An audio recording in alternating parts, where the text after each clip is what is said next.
बहुत समय पहले की बात है। एक नगर था जिसका नाम सृष्टिपुर था। ये नगर अत्यंत समृद्ध था। हर दिशा में खुशियों का आलम था। यहाँ किसी भी प्रकार की कोई कमी नहीं थी।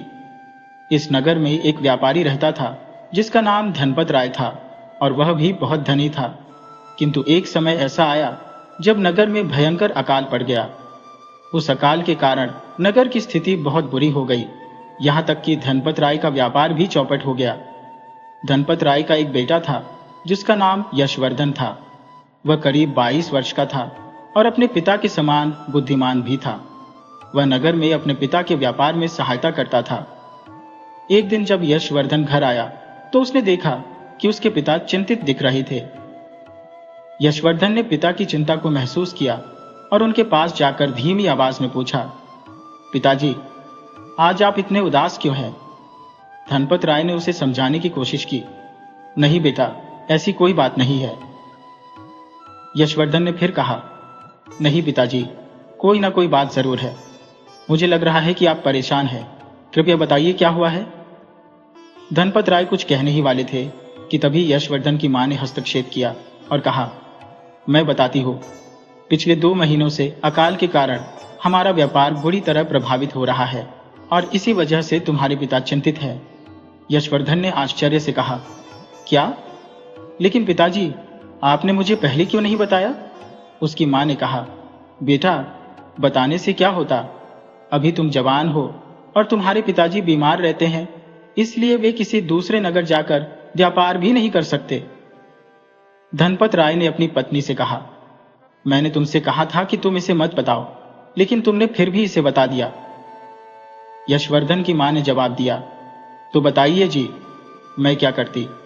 आपको इस तरह चिंतित देखकर मुझे अच्छा नहीं लगता। अब आप यशवर्धन को अपने साथ बाहर व्यापार के लिए लेकर जाइए।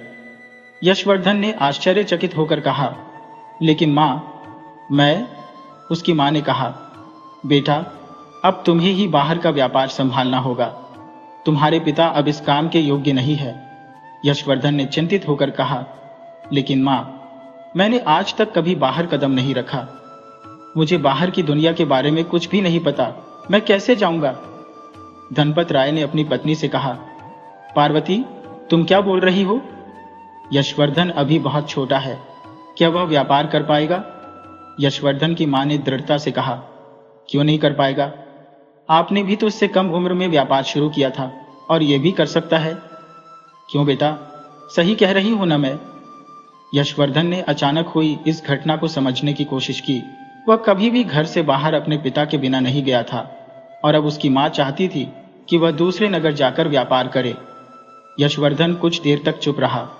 उसकी मां फिर से बोली, बोलो ना बेटा, तुम चुप क्यों हो? अब तुम्हारे पिता के कंधों से बोझ उठाने का वक्त आ गया है। तुम्हें अपनी जिम्मेदारियों को समझना होगा। मां, पर मैं कैसे? यशवर्धन ने चिंतित स्वर में कहा।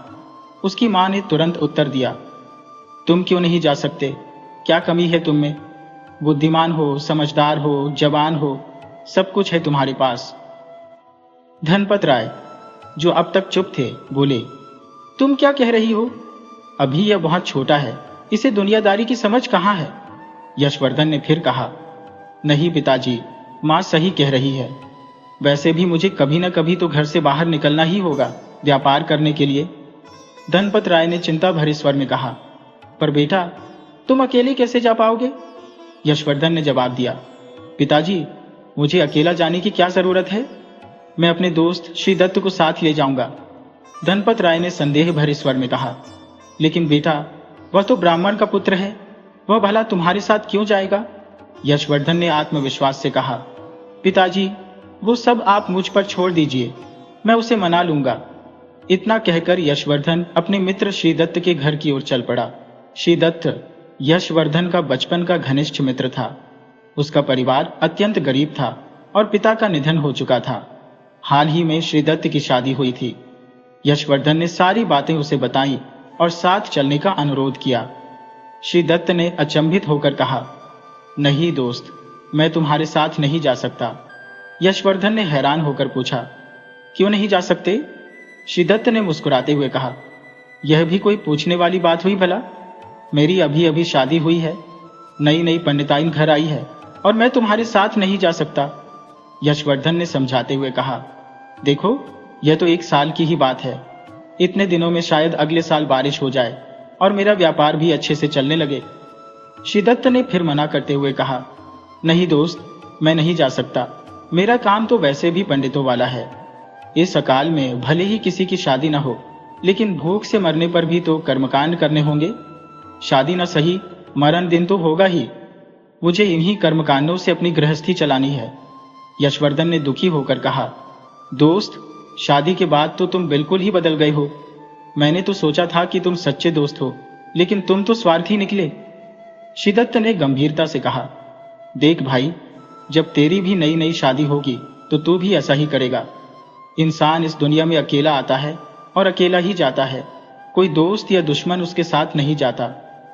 यशवर्धन ने निराशा भरे स्वर में कहा, मैं तुम्हारी इन दार्शनिक बातों को सुनने नहीं आया हूं। अगर तुम मेरे साथ चलोगे तो मैं तुम्हें अपने मुनाफे में 10% का हिस्सा दूंगा। शिदत्त ने खुश होकर कहा, क्या सच में दोगे? यशवर्धन ने विश्वास दिलाते हुए कहा, हाँ, सच में दूंगा, लेकिन अगर तुम साथ चलोगे तभी, वरना नहीं। शिदत्त ने सहमति में सिर हिलाया।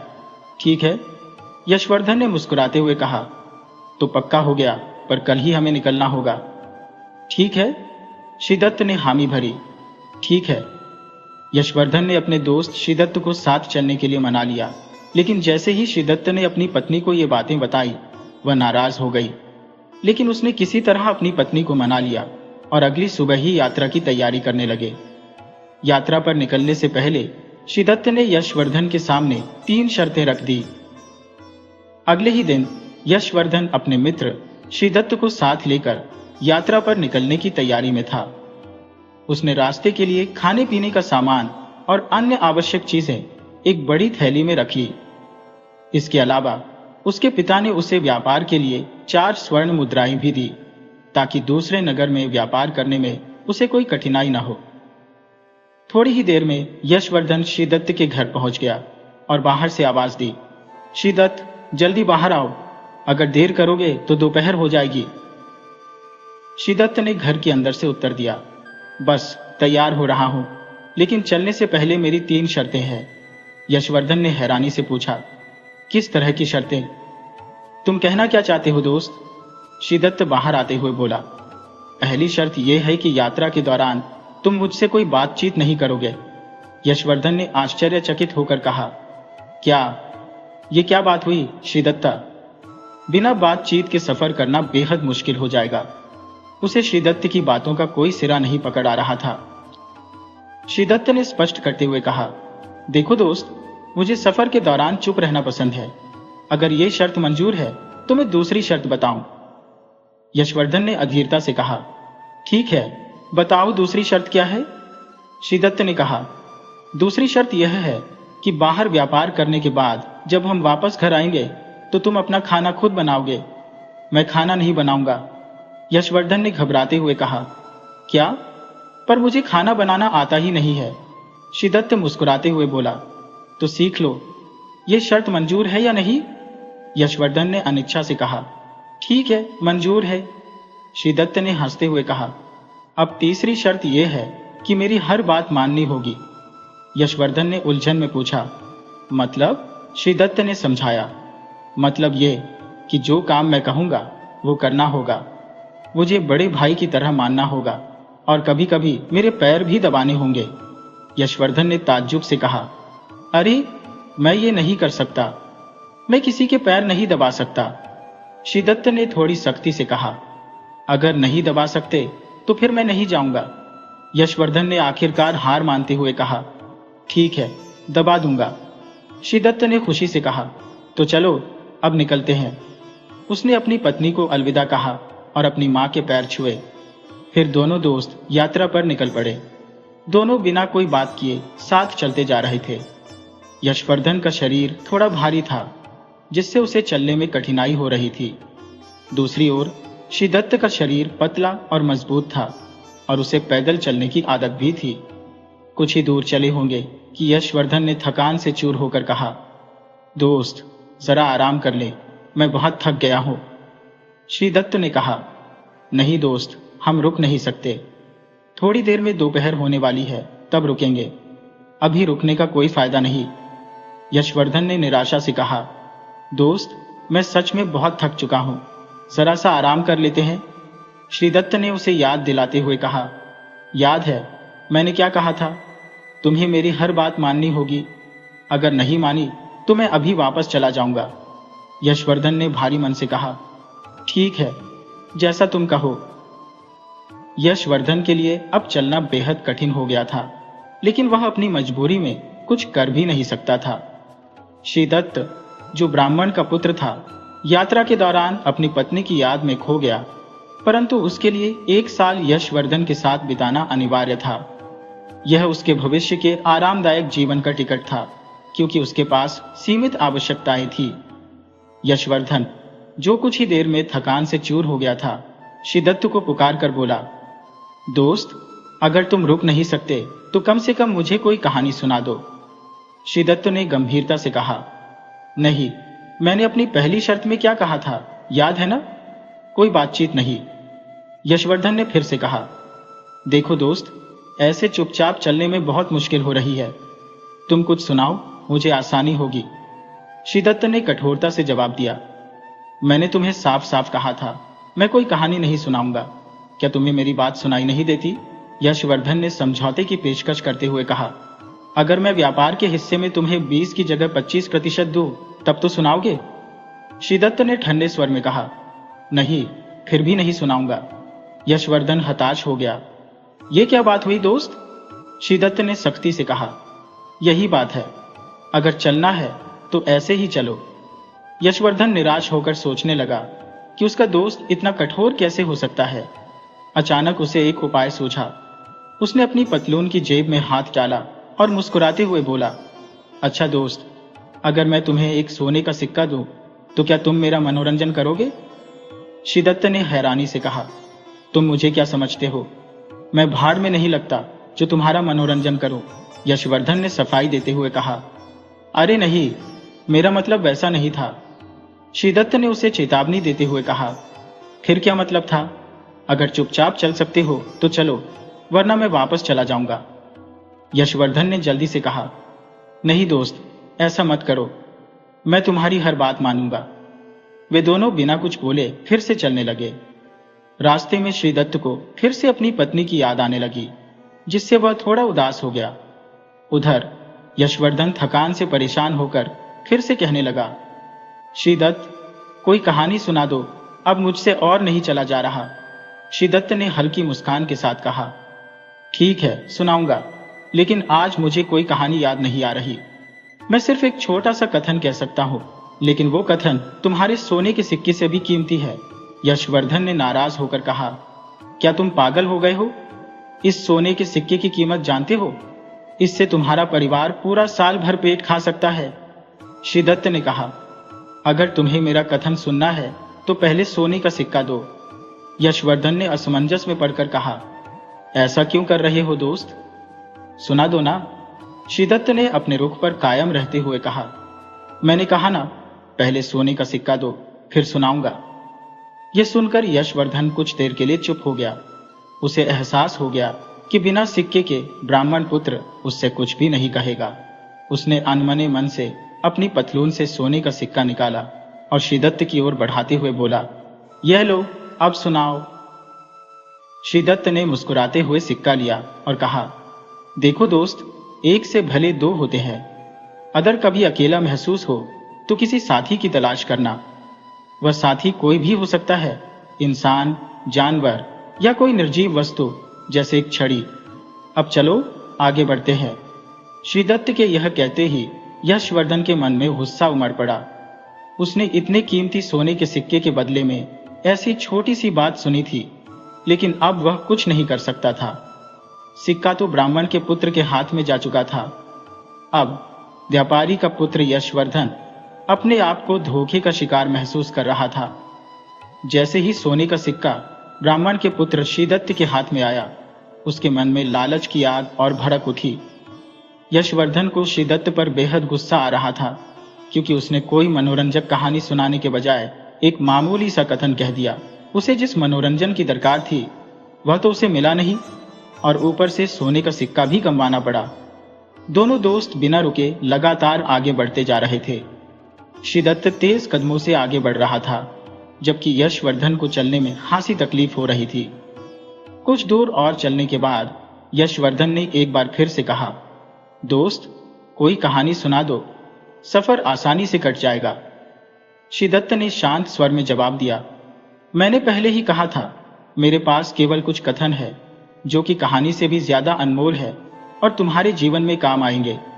अगर तुम चाहो तो मैं एक और सुनाऊं। यशवर्धन ने थोड़ी झुंझलाहट में कहा, सुनाओ यार। श्रीदत्त ने निस्वार्थ मुस्कान के साथ कहा, हाँ क्यों नहीं, लेकिन बदले में एक और सोने का सिक्का लगेगा। अगर मंजूर है तो बोलो। यशवर्धन बोला, नहीं नहीं, मुझे मंजूर नहीं है। श्रीदत्त ने कहा, ठीक है, अगर मंजूर नहीं है तो चलो ऐसे ही। यशवर्धन के मन में खींच उठी, परंतु उसने खुद को संभालते हुए आगे बढ़ने का फैसला किया। वह फिर बोला, दोस्त, तुम बहुत तकलीफ दे रहे हो, एक किस्सा सुना दो ना। श्रीदत्त ने कहा, देखो दोस्त, मैं एक गरीब आदमी हूं। जब अकाल पड़ता है तो क्या तुम्हारे पिताजी धान का वही मूल्य रखते हैं जो बारिश वाले साल में रखते हैं? यशवर्धन ने चौंक कर कहा, यह क्या बात हुई?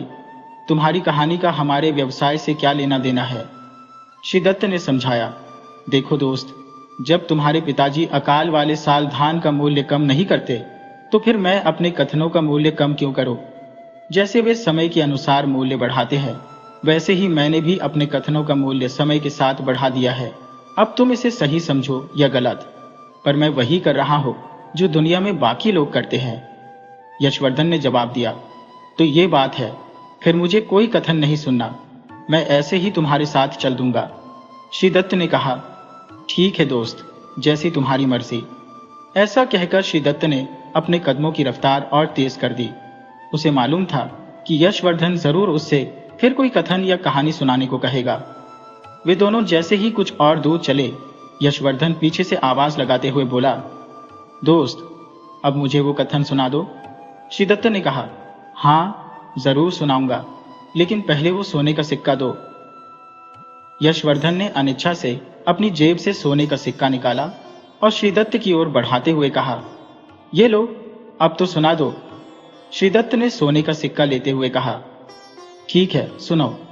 जब तुम किसी अजनबी के घर मेहमान बनकर जाओ और वहां शाम का खाना परोसा जाए तो पहला निवाला खाने से पहले किसी कुत्ते या बिल्ली को खिला देना।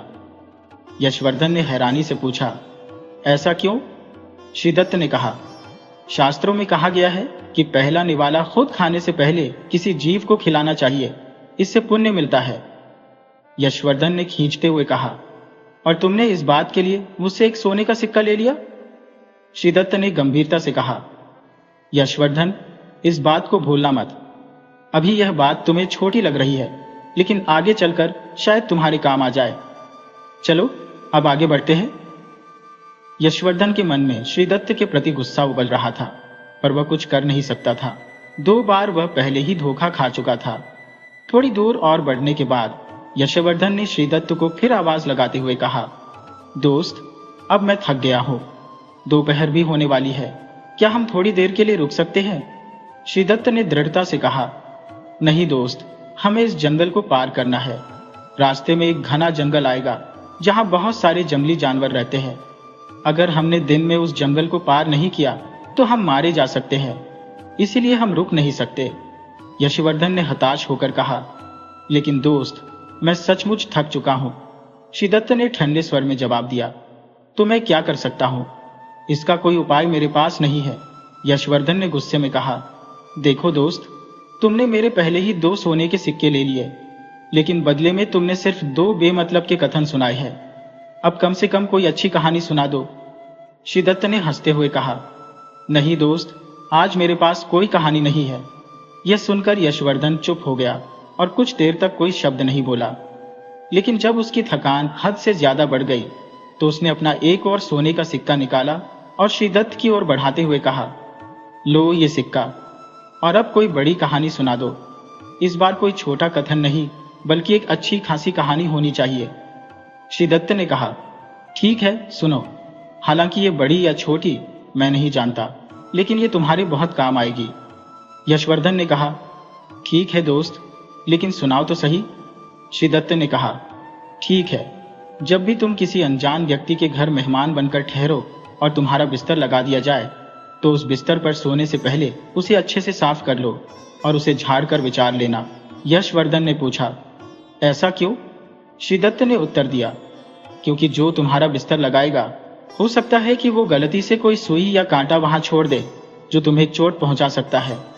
इसलिए बेहतर होगा कि तुम उसे खुद ही झाड़ कर बिछा लो। अब चलो आगे बढ़ते हैं। यशवर्धन ने निराश स्वर में कहा, बस इतनी सी बात थी?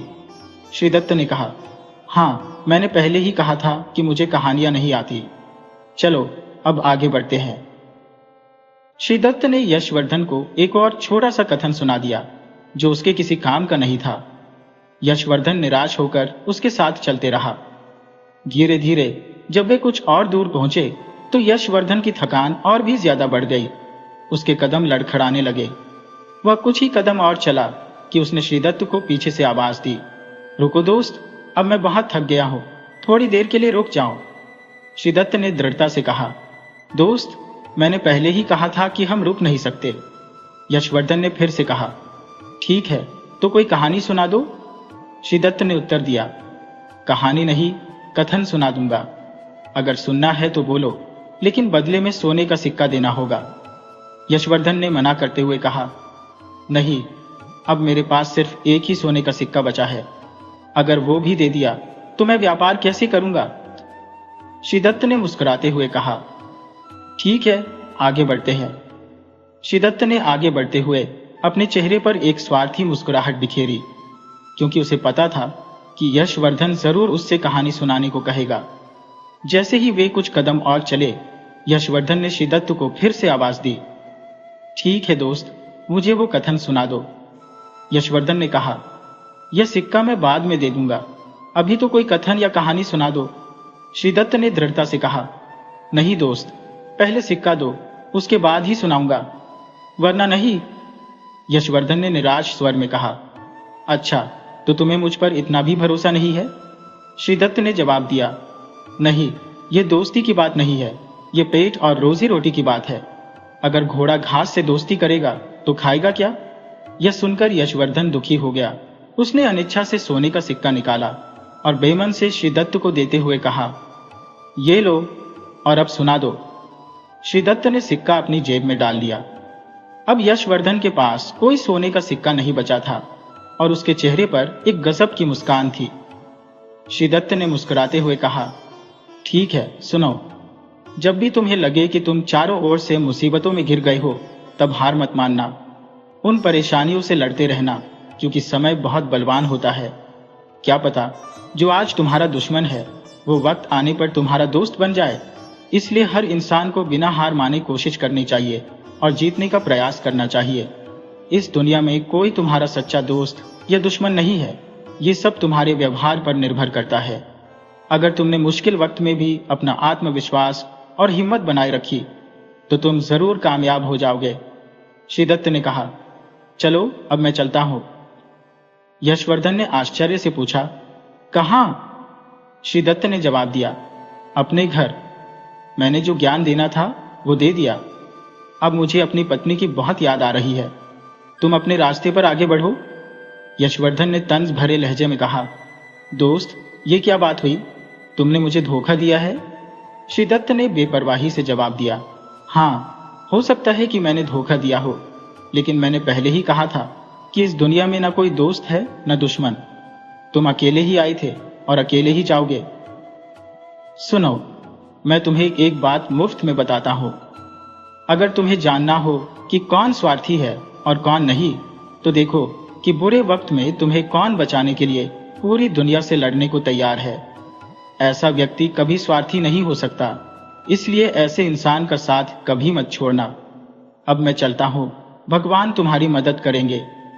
इतना कहकर श्रीदत्त ने यशवर्धन को विदा किया और अपने रास्ते पर निकल पड़ा। यशवर्धन मायूस और उदास हो गया। उसे अपने दोस्त से धोखा मिलने की उम्मीद नहीं थी, लेकिन अब वो कर भी क्या सकता था। वह अकेला धीरे धीरे जंगल की तरफ बढ़ने लगा। अंधेरा गहराने लगा था और उसकी बेचैनी भी बढ़ने लगी थी।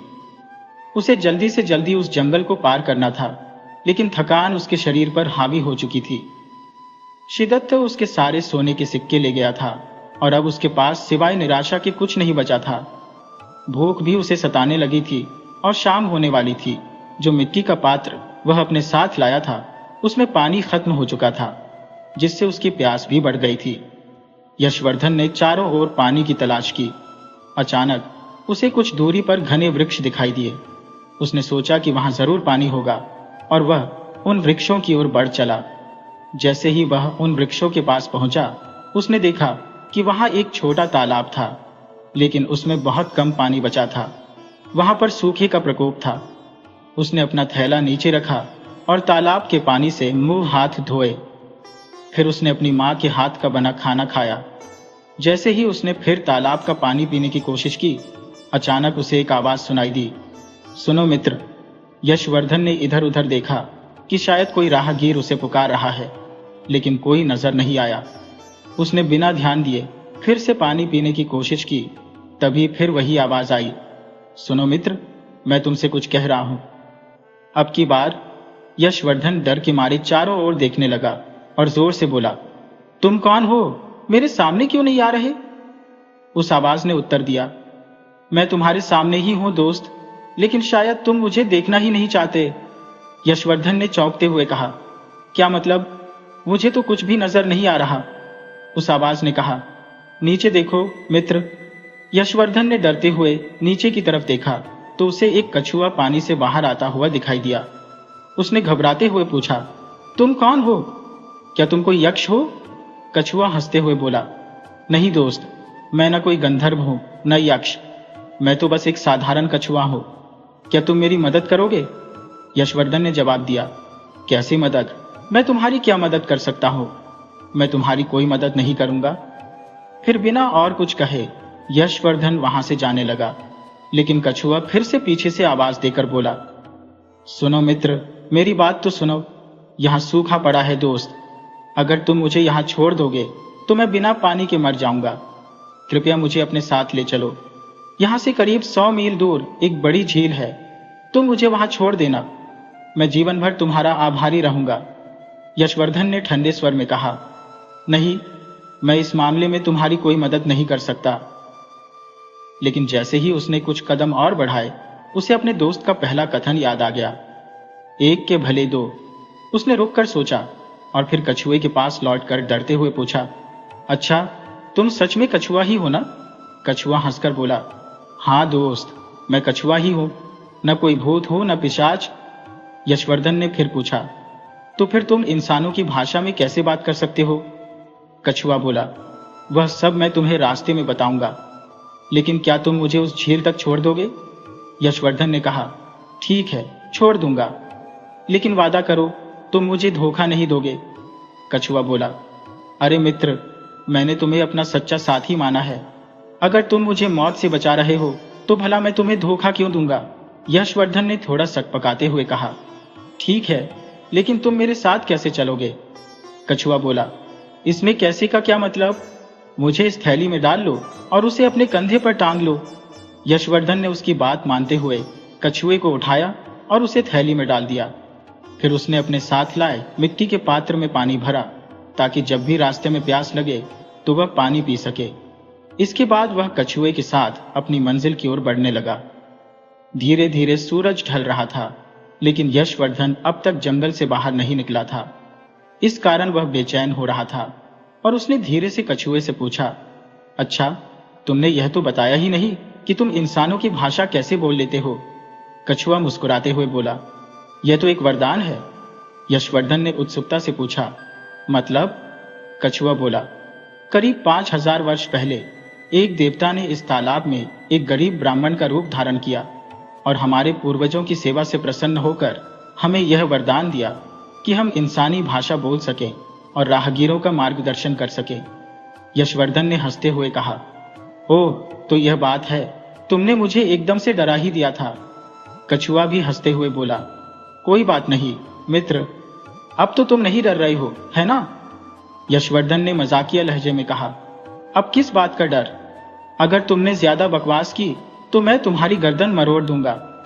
कछुआ ने हंसते हुए कहा, दोस्तों में ऐसा नहीं होता। यशवर्धन ने उसे चिढ़ाते हुए कहा, क्यों नहीं हो सकता? कछुआ बोला, क्योंकि मैं अपनी गर्दन अंदर छुपा लूंगा। दोनों हंसने लगे। फिर यशवर्धन ने कहा, अगर मैंने तुम्हें साथ नहीं लिया होता तो तुम 1 महीने में स्वर्ग सिधार जाते। अब बताओ कौन सा रास्ता सबसे सुरक्षित है, वरना मैं यहां मारा जाऊंगा। कछुआ बोला, हाँ बताता हूं। यशवर्धन कछुए के बताए हुए रास्ते पर आगे बढ़ रहा था। दोनों काफी दूर तक आ गए थे और अब सूरज डूबने ही वाला था। कछुआ और यशवर्धन दोनों ही चिंतित हो रहे थे, क्योंकि अब तक उन्होंने जंगल पार नहीं किया था। जिस जगह वे थे वहां जंगली जानवरों की आवाजें सुनाई दे रही थी। यशवर्धन कछुए के साथ बातें करते हुए आगे बढ़ता जा रहा था। तभी उसे किसी चीते की दहाड़ सुनाई दी और डर के मारे यशवर्धन के पैर जैसे जमीन से चिपक गए हो।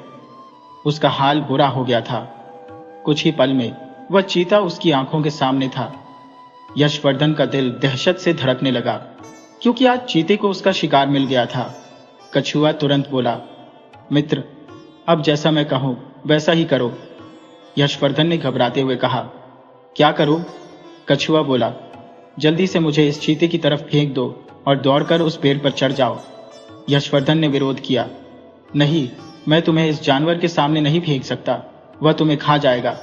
कछुआ बोला, मित्र, अब बहस करने का वक्त नहीं है।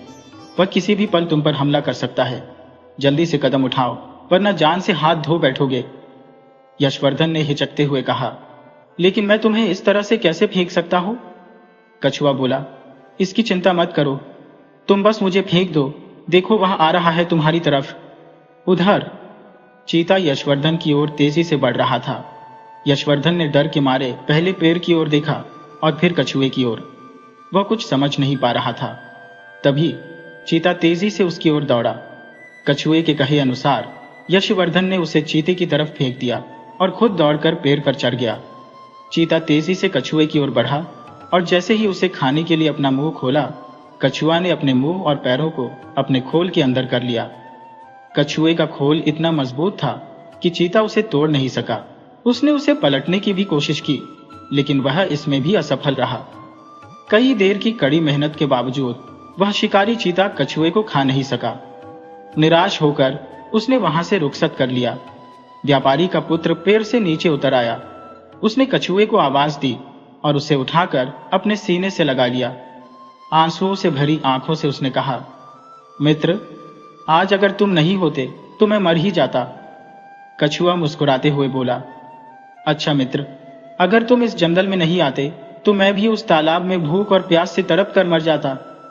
यशवर्धन ने हंसते हुए कहा, तो तुम मेरी जान बचाने का श्रेय नहीं लोगे? कछुए ने विनम्रता से कहा, कैसे ले लूं? वैसे भी मित्र शब्द का अर्थ ही तो देने वाला होता है। चलो अब जल्दी करो, नहीं तो कोई और मुसीबत आ जाएगी। कछुए की बात पर दोनों जोर से हंसने लगे और वे घने पेड़ों के बीच से होते हुए आगे बढ़े। जल्द ही अंधेरा छा गया, इसलिए उन्होंने बरगद के पेड़ के ऊपर रुकना बेहतर समझा। अगले दिन सुबह जल्दी उठकर वे पूरे दिन बातचीत करते हुए चलते रहे। शाम होते होते वे उस झील के किनारे पहुंच गए जहां कछुए को ठहरना था। चारों ओर हरियाली फैली हुई थी और बारिश भी जमकर हो रही थी। वह स्थान बेहद समृद्ध दिख रहा था। झील बहुत ही सुंदर थी और उसमें कमल के फूल खिले हुए थे। व्यापारी के पुत्र ने उदासी भरे मन से कछुए को नीचे उतारते हुए कहा, चलो मित्र, अब तुम यहीं रह सकते हो, मुझे अब आगे जाना होगा। कछुए ने भी उदास होकर कहा, यह तो मुझे पता था दोस्त कि अब हमें अलग होना पड़ेगा, लेकिन मैं तुम्हें कुछ देना चाहता हूं। यशवर्धन ने पूछा, क्या? कछुआ बोला, इसके लिए थोड़ा इंतजार करना होगा। तुम थोड़ी देर विश्राम करो, मैं तुम्हारे लिए कुछ लेकर आता हूं। यशवर्धन ने सहमति में सिर हिलाया। कछुआ झील के भीतर चला गया और जब यशवर्धन थोड़ा विश्राम कर चुका था, तब कछुआ झील के अंदर से बाहर आया। उसके मुंह में कुछ सफेद चमकदार वस्तुएं थी। जब व्यापारी का पुत्र कछुए के पास पहुंचा तो कछुए ने मुंह खोलकर बाहर 5 मोती उगले। यशवर्धन ने आश्चर्य से उन मोतियों को देखा। कछुआ बोला, क्या हुआ मित्र? ये मोती है जो तुम्हारे 4 सोने की मोहरों से भी अधिक कीमती है। तुम इनकी मदद से व्यापार कर सकोगे? यशवर्धन ने चिंता जताते हुए कहा। लेकिन इन्हें सुरक्षित कैसे रखूं? कछुआ बोला, यहाँ से 5 किलोमीटर दूर एक गांव है। वह गांव सभ्य लोगों का नहीं है, लेकिन वही एक ठग का घर है। गांव के भीतर या बाहर कहीं भी तुम्हें यह ठग मिल सकता है। वह किसी भी हद तक जा सकता है तुम्हारे मोती छीनने के लिए, इसलिए इन्हें किसी भी तरह से सुरक्षित रखना होगा। यशवर्धन ने पूछा, लेकिन कैसे? कछुआ सुझाव देते हुए बोला, एक काम करो, अपनी जगह पर एक चीरा लगा लो और इन मोतियों को भीतर रखकर पट्टी बांध लो। यशवर्धन ने कछुए की बात मानते हुए अपनी जगह पर चीरा लगाया। थोड़ा रक्त भी बहा, लेकिन किसी भी तरह उस ठग परिवार से बचना जरूरी था। इसके बाद यशवर्धन ने कछुए को अलविदा कहा और उसकी आगे की यात्रा के लिए शुभकामनाएं दी। कछुए ने उसे यह भी बताया कि यदि वह उस गांव से सकुशल निकल जाए तो आगे एक सुरक्षित जगह मिल जाएगी जहां वह आसानी से रह सकेगा। यशवर्धन ने कछुए की सभी बातें ध्यान से सुनी और गांठ बांध ली। रास्ते में चलते चलते उसे अपने ब्राह्मण मित्र का पहला कथन याद आया, एक से भले दो। आज यह बात सच साबित हो गई थी। कछुए ने न केवल उसे चीते से बचाया, बल्कि वे कीमती मोती भी दी। आगे की यात्रा के लिए जरूरी सलाह भी दी। जल्द ही वह उस गांव में प्रवेश कर गया। गांव में प्रवेश करते ही उसे एक बूढ़ा व्यक्ति घर के बाहर चारपाई पर बैठा हुआ दिखाई दिया। वह बूढ़ा यशवर्धन की ओर जोर से आवाज देकर कहने लगा, अरे बेटा, तुम तो राहगीर लगते हो। शाम हो गई है, रात होने वाली है, हमारे घर ठहर जाओ। यशवर्धन उसकी बातों से प्रभावित हो गया। वह बहुत थका हुआ था और उसके घर ठहरना चाहता था, लेकिन तभी उसे कछुए की कही बात याद आ गई। इस गांव में एक घर ठगों का है, वे किसी भी हद तक जा सकते हैं, इसलिए सावधान रहना। यशवर्धन ने बिना रुके आगे बढ़ने का फैसला किया। जैसे ही उसने कुछ कदम आगे बढ़ाए, बूढ़ा फिर से आवाज देता हुआ बोला, अरे बेटा, क्या सोच रहे हो?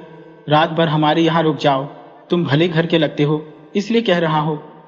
यशवर्धन ने कहा, नहीं चाचा जी, मुझे अभी बहुत आगे जाना है, इसलिए मैं नहीं रुक सकता। बूढ़े व्यक्ति ने कहा, अरे बेटा, चाहे जितना भी आगे जाने की कोशिश कर लो, लेकिन तुम जा नहीं पाओगे। यशवर्धन ने चौंक कर पूछा, क्यों चाचा जी, ऐसा क्यों कह रहे हैं?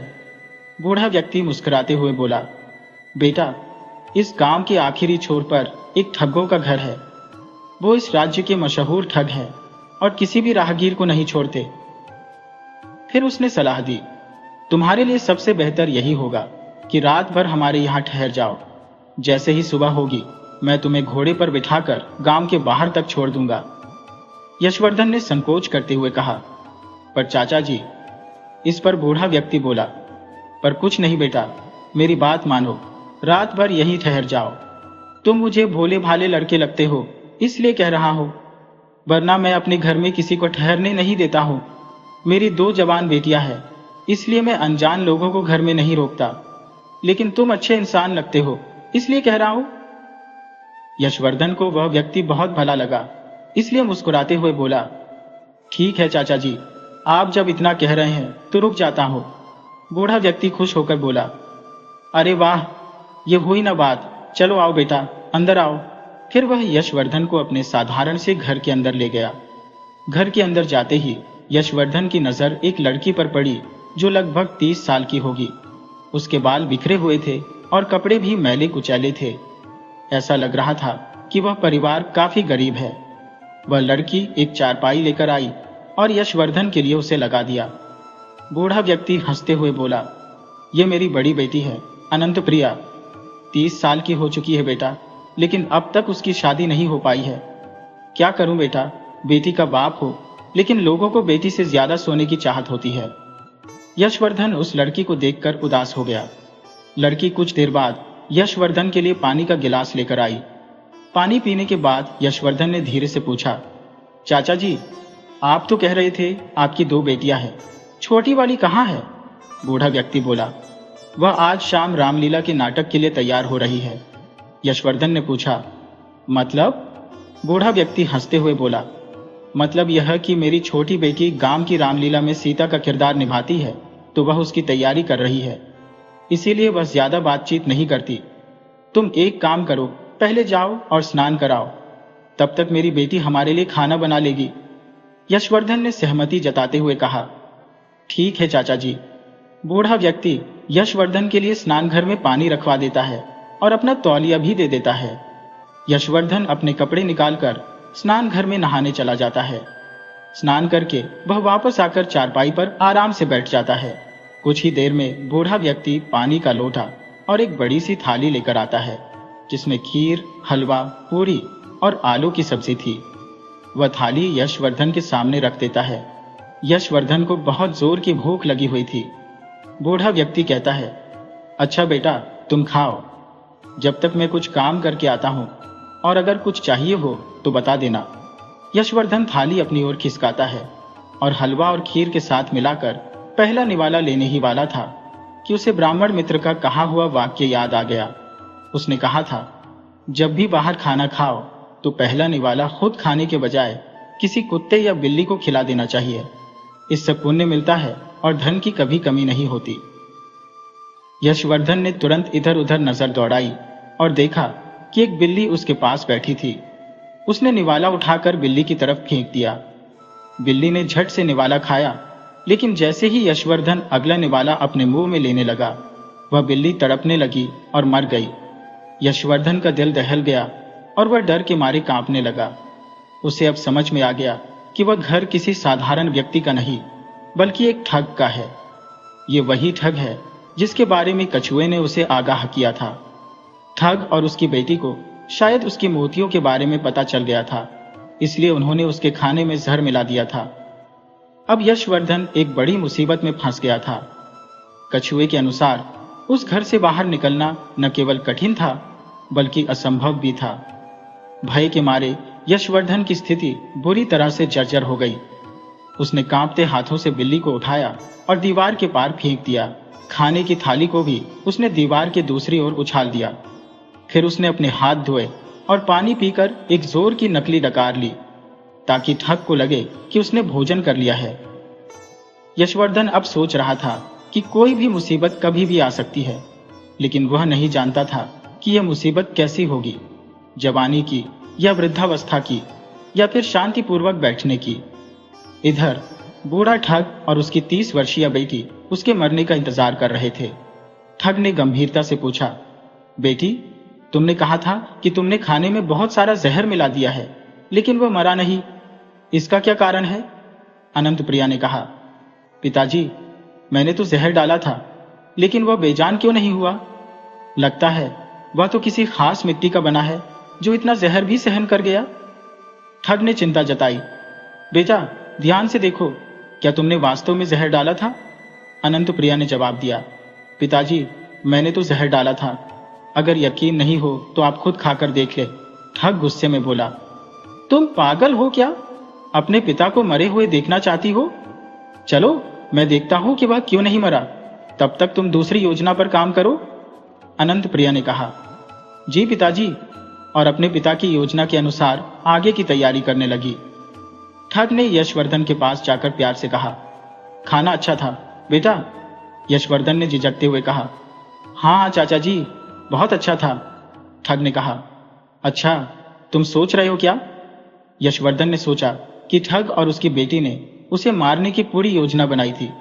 उसने खुद को धन्यवाद कहा कि ब्राह्मण मित्र ने उसे सावधान किया, वरना वह बिल्ली की तरह कब का गिर गया होता।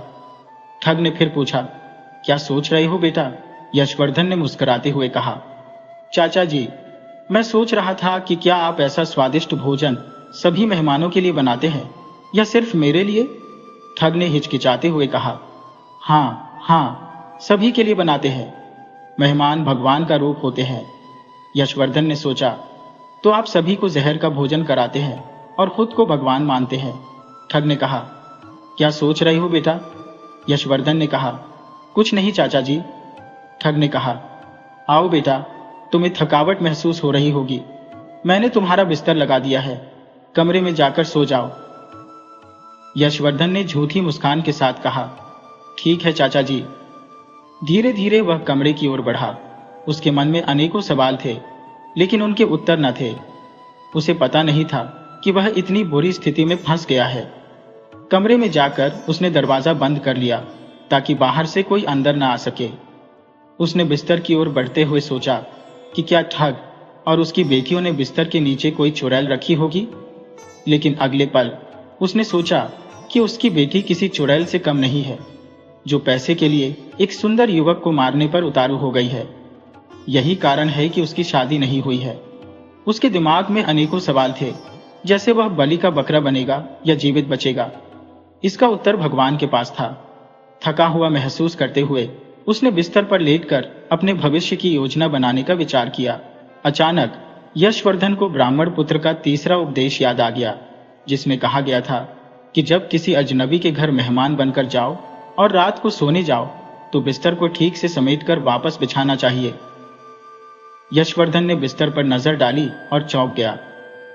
बिस्तर मचान पर रखा हुआ था, जो लकड़ी की बजाय कच्चे धागों से बुना गया था। नीचे एक तलघर था, जो उस कमरे से लगभग 20 फीट गहरा था। तलघर में एक बड़ी तेल की कढ़ाई चढ़ाई गई थी, जिसमें तेल गर्म हो रहा था। आग की लपटें और तेल की गर्मी को ऊपर तक महसूस किया जा सकता था। यशवर्धन का शरीर कांपने लगा, क्योंकि उसकी मौत की पूरी तैयारी की गई थी। कच्चे धागों से बने मचान पर सुंदर बिस्तर सजाया गया था, ताकि किसी को शक न हो। बिस्तर के वजन से धागे टूट जाते और बिस्तर सहित वह कढ़ाई में गिर जाता, जिसमें उबलता तेल था, और उसकी मृत्यु सुनिश्चित हो जाती। लेकिन ब्राह्मण के उपदेश ने उसे बचा लिया। उसने पसीना पोंछा और बिस्तर को उसी तरह से बिछा दिया जैसे पहले था। अब वह गहरे निराशा के अंधकार में डूब गया था। उसे पता था कि ठग के घर से बाहर निकलना सिर्फ कठिन ही नहीं, बल्कि असंभव था। लेकिन उसे किसी भी तरह वहां से बाहर निकलना था। उसने चारों ओर नजर दौड़ाई। एक खिड़की दिखाई दी, लेकिन जब उसने खिड़की खोली तो पाया कि घर जमीन से कम 20 फीट ऊपर बना था। वहां तक पहुंचना बहुत कठिन था। निराश होकर उसने खिड़की को फिर से बंद कर दिया। वहीं कुछ समय बीत जाने के बाद भी जब यशवर्धन कढ़ाई में नहीं गिरा, तो ठग और उसकी बेटी रूपवती के कमरे में गए। रूपवती अपने बाल संवार रही थी। वह बेहद सुंदर थी और उसकी खूबसूरती के बावजूद वह अपने काम में बहुत दक्ष थी। ठग परिवार की यह सबसे कुशल ठगनी थी, जो जितनी सुंदर थी उतनी ही निर्दयी भी थी। कितने ही निर्दोष लोगों की उसने जान ली थी। जब ठग उसके पास पहुंचा तो रूपवती ने शैतानी मुस्कान के साथ कहा, पिताजी, कभी खुद से भी काम कर लिया कीजिए। जब भी कोई बड़ा मेहमान आता है, आप उसे मुझसे निपटाने का काम देते हैं। अनंत प्रिया ने कहा, छुटकी, आज का मेहमान बहुत चतुर है। एक तो हमें अब तक यह पता नहीं चला कि उसने अपना धन कहाँ छुपा रखा है। दूसरा, उसने हमारी दोनों योजनाओं को नाकाम कर दिया है। रूपवती ने कहा, ठीक है, मैं जाती हूँ, देखती हो वह मेरे रूप से कैसे प्रभावित होकर सब कुछ सच सच नहीं बता देता। ठग ने कहा, जाओ बेटी, मेरा आशीर्वाद तुम्हारे साथ है। रूपवती ने एक बड़ा खंजर और बेहोशी की दवाई की डिब्बी अपने साथ ले ली। फिर उसने दूध का गिलास हाथ में लिया और यशवर्धन के कमरे की ओर बढ़ी। यशवर्धन कमरे के कोने में उदास बैठा था और घर से बाहर निकलने की योजना बना रहा था, लेकिन उसके दिमाग में कोई ठोस विचार नहीं आ रहा था। अचानक दरवाजे पर खटखटाहट सुनकर यशवर्धन ने डरते हुए दरवाजे की ओर बढ़ा और कांपती आवाज में पूछा, कौन है? बाहर से आवाज आई, मैं रूपवती हूँ, आपके लिए दूध लाई हूँ। यशवर्धन ने जवाब दिया, मैं दूध नहीं पीता। रूपवती ने कहा, ठीक है, दरवाजा खोलिए। अगर आप दूध नहीं पीते तो भी दरवाजा खोलिए। यशवर्धन ने डरते हुए दरवाजा खोला और रूपवती को देखकर हैरान रह गया। वह साड़ी में किसी अप्सरा से कम नहीं लग रही थी और उसके चेहरे पर कातिलाना मुस्कान थी। रूपवती ने दरवाजा बंद किया और मुस्कुराते हुए कहा, आप अब तक सोए नहीं? मेरी बहन ने आपके लिए कितना सुंदर बिस्तर सजाया है। यशवर्धन ने कहा, हाँ, बिस्तर बहुत अच्छा है। आपकी बहन ने हमारे लिए अच्छा खाना बनाया। अगर बिल्ली मेरे पास ना होती तो मैं कब का गिर चुका होता। अगर मैंने बिस्तर को झाड़ा नहीं होता तो मैं अब तक तेल में तला गया होता। रूपवती ने कहा, अच्छा, लेकिन चिंता मत कीजिए, मैं मेरी बहन और पिताजी की तरह नहीं हूं। यशवर्धन ने कहा, तुम इतनी खतरनाक हो कि मुझे अब शक है कि तुम दूध में जहर मिलाकर लाई हो। रूपवती ने जवाब दिया, ऐसा कुछ नहीं है, मैं सच बोल रही हूं, इस दूध में कोई जहर नहीं है। यशवर्धन ने कहा, मैं इसका कैसे यकीन कर सकता हूँ? रूपवती बोली, ठीक है, मैं एक घूंट पीकर दिखाऊंगी, तब तुम्हें विश्वास हो जाएगा। यशवर्धन ने कहा, हाँ, पीकर बताओ। रूपवती ने दूध के गिलास से एक घूंट पिया। यशवर्धन ने उसे ध्यानपूर्वक देखा और जब उसे यकीन हुआ कि दूध में कोई जहर नहीं है तो उसने जल्दी से गिलास छीन लिया और पूरा दूध एक ही बार में पी गया। यशवर्धन ने पूछा, तुम ये दूध क्यों लाई हो? मुझे भूख लगी है, एक और गिलास लाती तो तुम्हारी बड़ी मेहरबानी होती। रूपवती ने शैतानी मुस्कान बिखेरते हुए कहा, अच्छा, लेकिन मैं यहाँ दूध देने नहीं बल्कि एक महत्वपूर्ण बात करने आई हूँ। यशवर्धन ने पूछा, क्या बात है? रूपवती बोली, मैंने सुना है तुम्हारे पास धन है। मैं सीधी बात करती हूँ, तुम्हारे पास जितना भी धन है मुझे दे दो, मैं अपने पिताजी से कहकर तुम्हें यहाँ से आजाद करवा दूंगी। यशवर्धन ने कहा, मेरे पास कोई धन नहीं है, मैं तो एक गरीब आदमी हूँ, मेरे पास पैसे कहाँ से आएंगे? रूपवती ने क्रोधित होकर खंजर निकाल लिया और धमकाते हुए कहा, देखो, मुझे चुपचाप बताओ, वरना यह खंजर तुम्हारे पेट में घुस जाएगा। यशवर्धन ने कहा, तुम इतनी खूबसूरत हो, तुम पर गुस्सा नहीं आ सकता। यह उम्र खंजर से हत्या की नहीं है, मैं तो तुम्हें अपना दिल दे चुका हूं। रूपवती ने कहा, दिल अपने पास रखो, मुझे पैसे के सिवाय कुछ और नहीं चाहिए। फालतू की चीजें मुझे पसंद नहीं, चुपचाप धन निकालो, वरना मैं तुम्हें जान से मार दूंगी। यशवर्धन ने कहा, तुम्हें मार देने से तुम खुश नहीं रहोगी, क्योंकि मरने के बाद भी तुम्हारे दिल में यही दुख रहेगा कि तुमने एक गरीब आदमी की जान ले ली। रूपवती ने कहा, मतलब तुम्हें मारने से मैं खुश क्यों नहीं रहूंगी? यशवर्धन ने जवाब दिया, क्योंकि मैं एक निर्दोष आदमी हूं और तुम्हें इस पर पछतावा होगा। रूपवती ने कहा, जल्दी बोलो, वरना मैं तुम्हारे पेट में खंजर घुसा दूंगी। यशवर्धन ने गोल मोल बातें करते हुए कहा, देखो, मैं एक खूबसूरत लड़का हूं, अगर तुमने मुझे छोड़ दिया तो तुम्हारा दिल सुकून पाएगा, वरना तुम पूरी जिंदगी पछताओगी। रूपवती ने कहा, चुप रहो, मुझे किसी से कुछ नहीं लेना देना, लेकिन अगर तुम यकीन नहीं करते तो बिस्तर के नीचे बने तलघर में जाकर देख लो, वहां कितने नर कंकाल पड़े हैं। अगर तुमने मुझे अपने धन के बारे में नहीं बताया तो तुम भी उन कंकालों में शामिल हो जाओगे।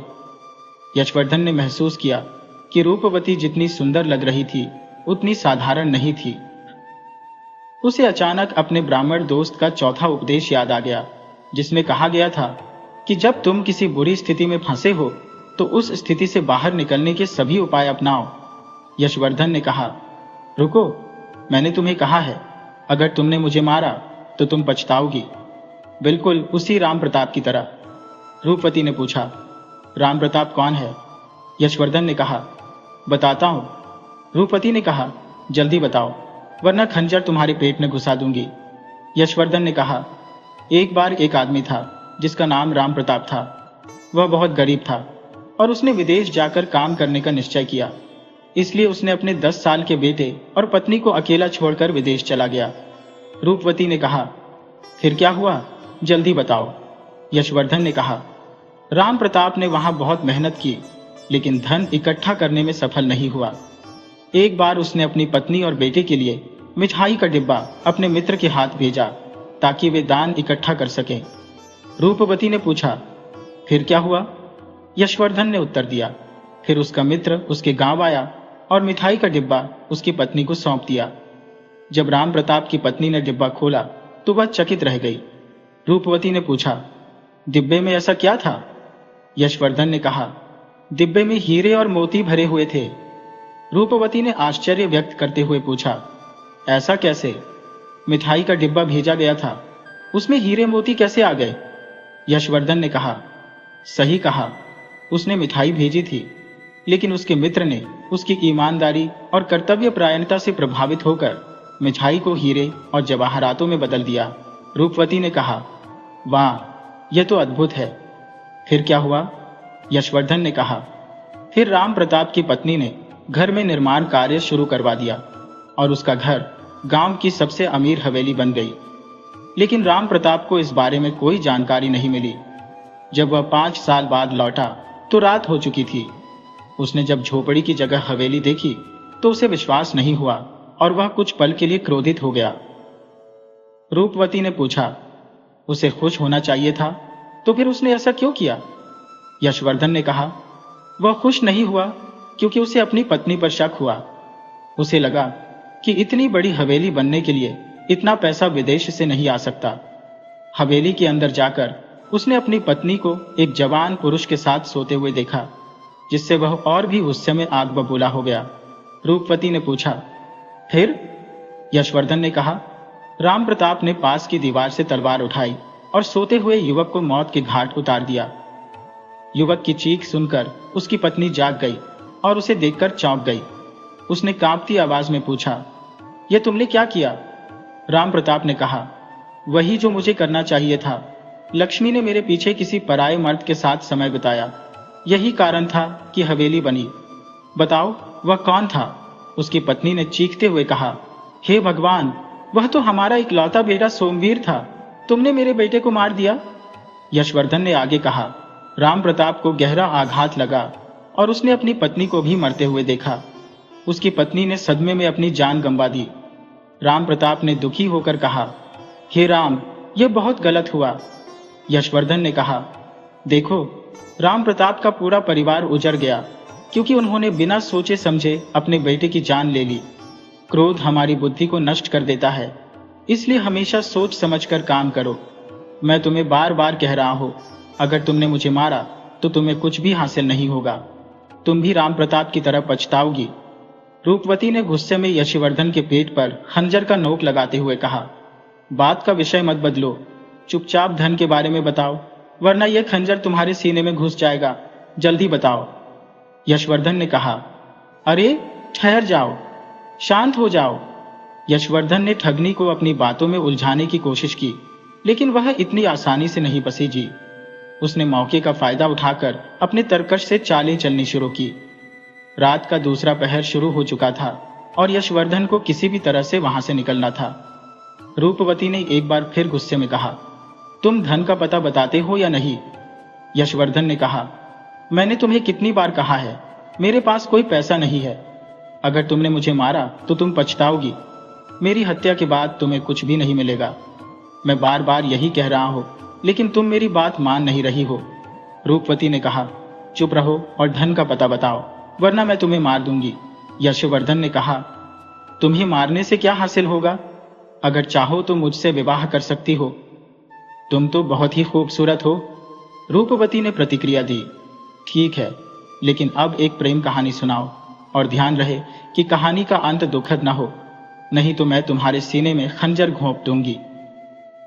यशवर्धन ने महसूस किया कि ठगनी उसकी कहानियों से प्रभावित हो रही है, इसलिए उसने ठगनी को पराजित करने के लिए अगला कदम उठाने का निर्णय लिया।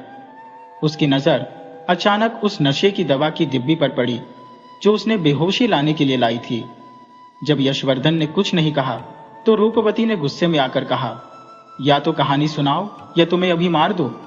यशवर्धन ने कहा, मैं कहानी सुनाऊंगा, लेकिन पहले यह बताओ कि तुम्हारे हाथ में यह डिब्बा किस चीज का है? रूपवती ने कहा, यह डिब्बा मैंने तुम्हें बेहोश करने के लिए लाया था। यशवर्धन ने पूछा, इसमें ऐसा क्या है जो लोगों को बेहोश कर देता है? रूपवती ने जवाब दिया, यह तो बहुत आसान है।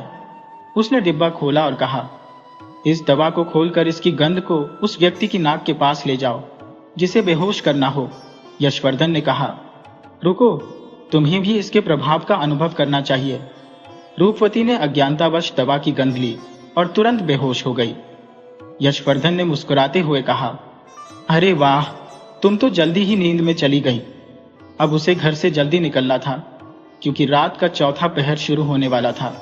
वह रस्सी की खोज में इधर उधर घूमने लगा। अचानक रूपवती की बड़ी बहन की नींद खुल गई और उसने बाहर आकर यशवर्धन की तलाश शुरू की। यशवर्धन ने रस्सी ढूंढ ली थी, लेकिन अनंत प्रिया के कमरे से बाहर आने पर उसकी धड़कनें तेज हो गईं। अनंत प्रिया ने यशवर्धन के कदमों की आहट सुनी और उसकी ओर बढ़ी। यशवर्धन अंधेरे कोने में छिप गया। जब अनंत प्रिया ने आवाज लगाई तो यशवर्धन ने हिम्मत जुटाकर दवा की डिब्बी खोली और उसके मुंह पर लगा दिया, जिससे वह भी बेहोश हो गई। यशवर्धन ने धैर्यपूर्वक अनंत प्रिया को भी बेहोश किया और रस्सी को उठाकर कमरे में गया।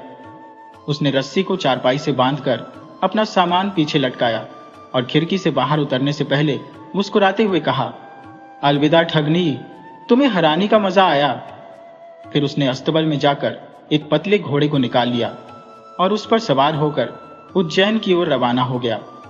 रूपवती और उसके परिवार को पता चला कि लड़का भाग गया है तो उन्हें अपनी मूर्खता पर गुस्सा आया, विशेष रूप से रूपवती को, जिसने अपनी सुंदरता और बुद्धिमत्ता पर घमंड किया था।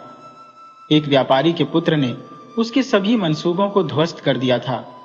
यशवर्धन ने उज्जैन में अपने व्यापार की नींव रखी और एक व्यापारी की पुत्री से विवाह भी किया। 2 साल के अंतराल पर यशवर्धन अपने माता पिता से मिलने अपने नगर सृष्टिपुर आया।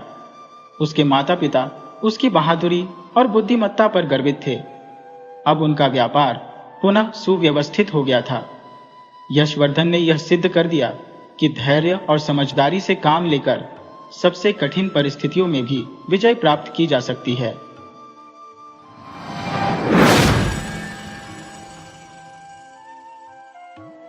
किसी समय में एक अमीर आदमी रहा करता था।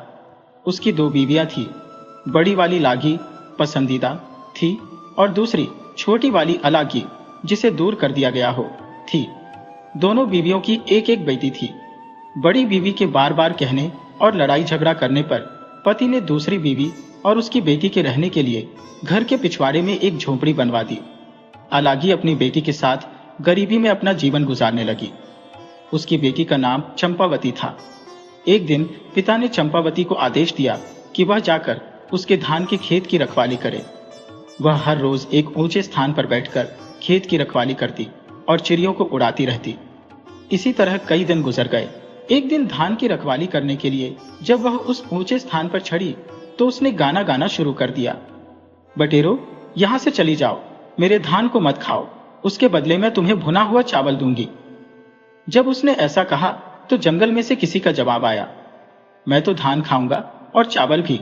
मैं चंपावती से शादी करूंगा और उसे अपने घर ले जाऊंगा। यह सुनकर हैरानी से चंपावती ने इधर उधर देखा, पर उसे वहां कोई नजर नहीं आया। शाम को घर लौटकर चंपावती ने अपनी मां को सारी बात बताई। अगले दिन उसकी मां भी उसके साथ खेतों पर गई कि क्या वास्तव में ऐसा हुआ था। उसकी मां ने चंपावती को वही गाना गाने को कहा। जैसे ही उसने गाना गाया, जंगल से वही उत्तर आया।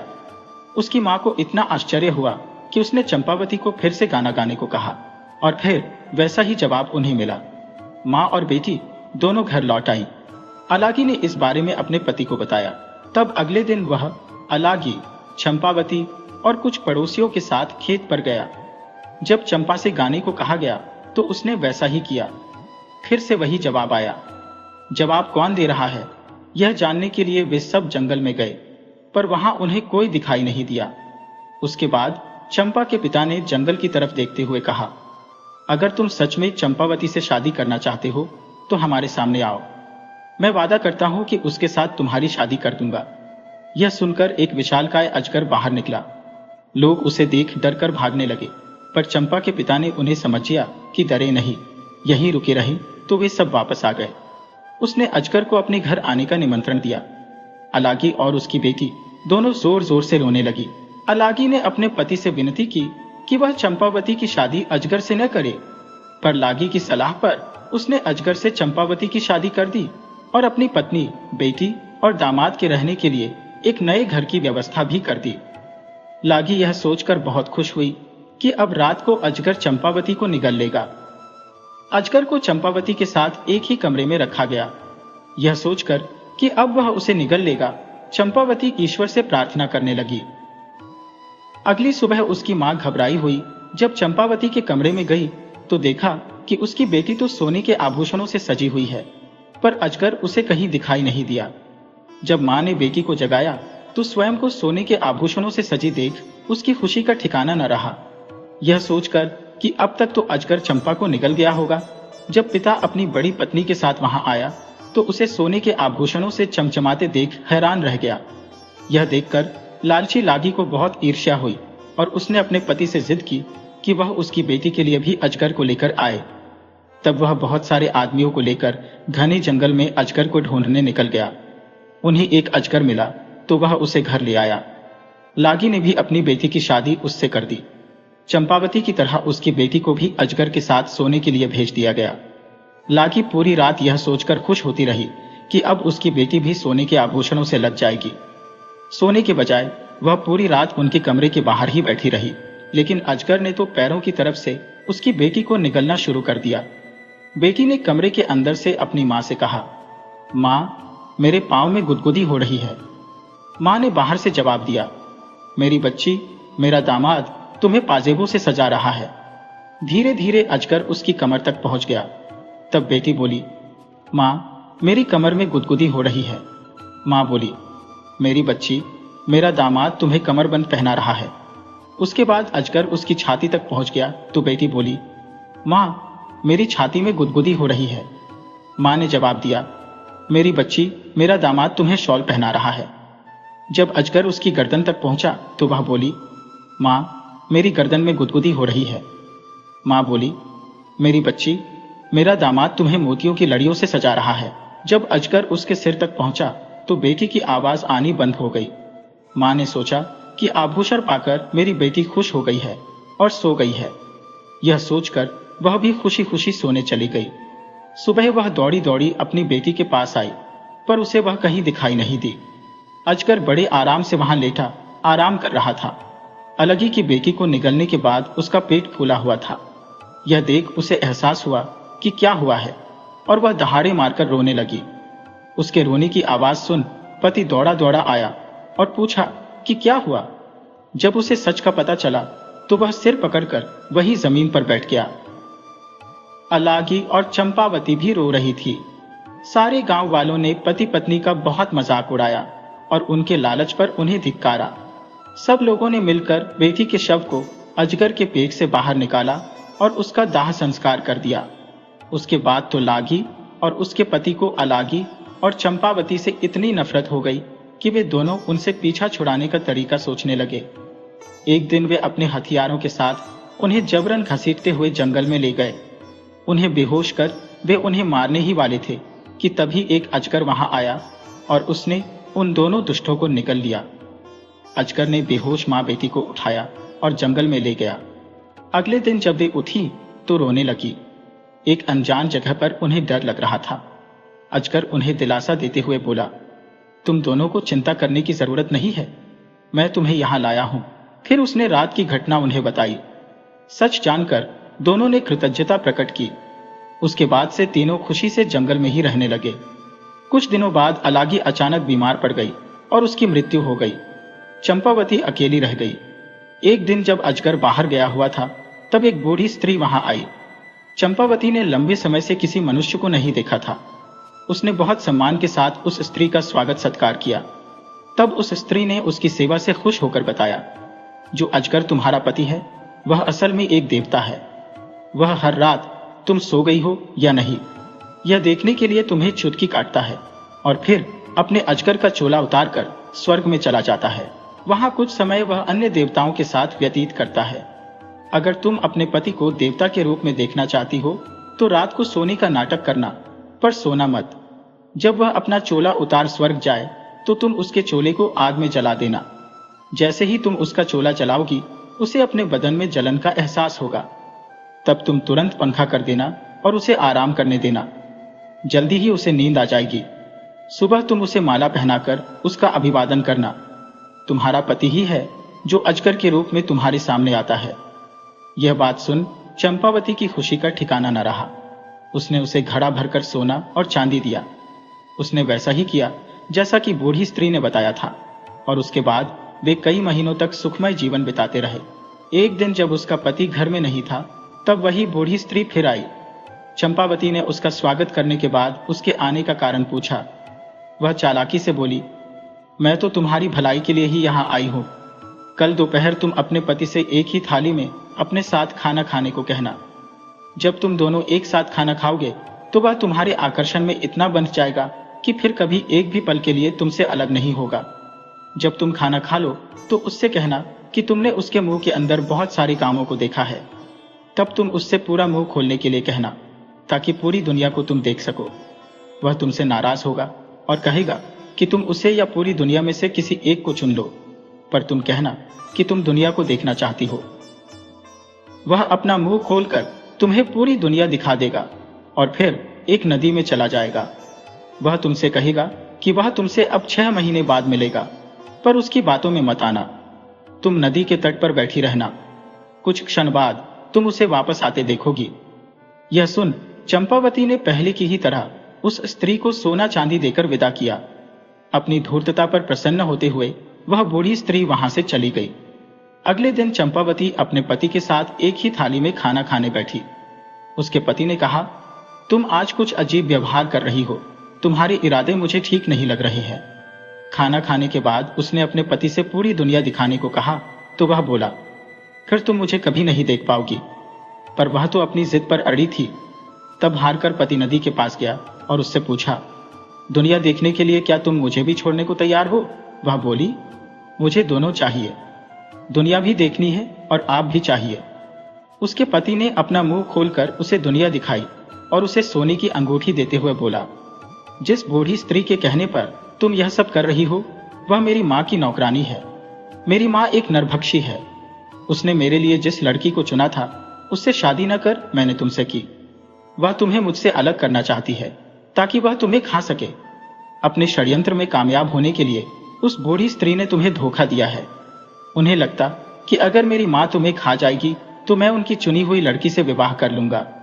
इसलिए मैं तुम्हें यह सोने की अंगूठी दे रहा हूं, इसे संभाल कर रखना। अगर यह तुम्हारे पास रहेगी तो कोई भी बुरी ताकत तुम्हें नुकसान नहीं पहुंचा सकेगी। अगर अंगूठी तुमसे खो गई तो तुम मुसीबतों में घिर जाओगी। इस अंगूठी के प्रभाव से तुम मुझे 6 साल बाद मेरी माँ के घर मुझे पाओगी। अब मुझे जाना होगा, सावधान रहना और इस अंगूठी को खोना मत। यह कहकर पति नदी में चला गया। चंपावती को अपनी गलती का एहसास हुआ और वह रोने लगी। जंगल में घूमते घूमते वह रोती रही और अंगूठी को सीने से लगाए 6 साल बीतने का इंतजार करने लगी। उसके पति की मां ने उसे कई तरह से छलने की कोशिश की, पर अंगूठी ने उसकी रक्षा की। 6 वर्ष बीत चुके थे और अचानक एक दिन चंपावती की मुलाकात अपने पति से हुई। वे फिर से साथ रहने लगे, लेकिन उसकी सास यह देखकर क्रोधित हो उठी। जैसे ही चंपावती अपने पति से मिली, उसकी अंगूठी गायब हो गई। पर चूंकि उसका बेटा चंपावती के साथ था, इसलिए सास उसको किसी तरह से नुकसान नहीं पहुंचा पाई। एक दिन उसने एक पत्र लिखा, यह मेरी सबसे बड़ी दुश्मन है, इसे खत्म कर दो, पर इसके मांस का एक टुकड़ा मुझे भेज देना। उसने वह पत्र चंपावती को दिया और उसे एक राक्षस के पास भेज दिया। सास के आदेश का पालन करने के लिए पति को बिना बताए वह उस राक्षस को पत्र देने चली गई। जब पति घर आया तो उसे कुछ शक हुआ और वह चंपावती के पीछे पीछे गया। उसने उसके हाथ से पत्र छीन लिया और उसे पढ़ा। पत्र पढ़कर उसका गुस्सा 7वें आसमान पर पहुंच गया। वह घर गया और बिना कुछ कहे उसने अपनी मां के प्राण ले लिए। उसके बाद वे दोनों दानवों के उस गांव को छोड़कर चले गए। दूसरे नगर में जाकर अपनी गृहस्थी बसाई और खुशी खुशी रहने लगे।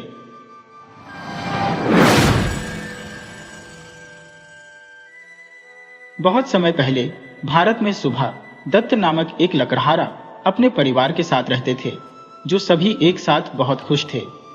पिता हर दिन अपने घर के पास जंगल में लकड़ी की आपूर्ति प्राप्त करने के लिए जाता था, जिसे वह अपने पड़ोसियों को बेचता था, जिससे वह काफी कमाता था और अपनी पत्नी और बच्चों को वह सब देता था जिसकी उन्हें जरूरत थी।